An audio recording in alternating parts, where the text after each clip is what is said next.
வணக்கம் சர்மிளா. சேலம் மாவட்டம் ஆத்தூர் நகராட்சி துப்புரவு பணியாளர்களுக்கு துறையூர் பகுதியைச் சேர்ந்த தனியார் ஒப்பந்த நிறுவனமான எஸ்ஆர் என்டர்பிரைஸ் நிறுவனம் சார்பில் ஆட்கள் தேர்வு செய்யப்பட்டு வருகிறது. துப்புரவு தூய்மை பணியாளர்களுக்கு ஆட்களை தேர்வு செய்யும் அந்த நிறுவனம் கொத்தடிமைகளைப் போல பத்திரத்தில் எழுதி வாங்கும் அவலம் அரங்கேறி வருகிறது.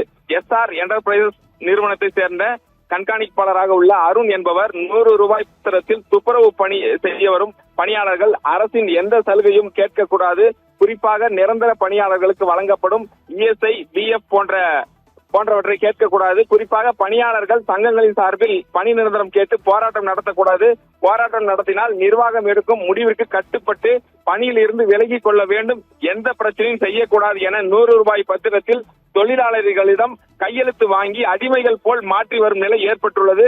குறிப்பிட்ட காலம் பணியாற்றினால் அவர்களின் நியாயமான கோரிக்கைகள் சங்கங்கள் மூலம் அரசுக்கு எடுத்துரைக்கப்பட்டு அதன் பிறகு தீர்வு காணப்பட்டு வரும் நடைமுறையை மாற்றி மீண்டும் பழைய கொத்தடிமை முறையை இந்த நிறுவனம் புகுத்தி தொழிலாளர்கள் மத்தியில் பெரும் பரபரப்பை ஏற்படுத்தி வருகின்றனர்.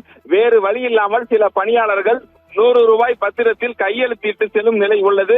அடிப்படை உரிமைகளை கூட பெற முடியாத நிலைமைக்கு இந்த தனியார் நிறுவனம் அதன் மேற்பார்வையாளர்களும் அத்துமீறி தற்பொழுது தூய்மை பணிக்கு வரும் பணியாளர்களிடம் அதாவது அந்த பத்திரத்தில் எழுதி வாங்கி கொண்டு ஒப்பந்த அடிப்படையில் தற்பொழுது அவர்களுக்கு பணி வழங்கும் நிலை உருவாகி வருகிறது. ஒவ்வொரு தூய்மை பணியாளர்களும் பத்திரம் எழுதி கொடுத்துவிட்டு வேலைக்கு சேரும் அந்த பத்திர நகல் தற்பொழுது வெளியாகி பெரும் பரபரப்பை ஏற்படுத்தியுள்ளது. சர்மிளா.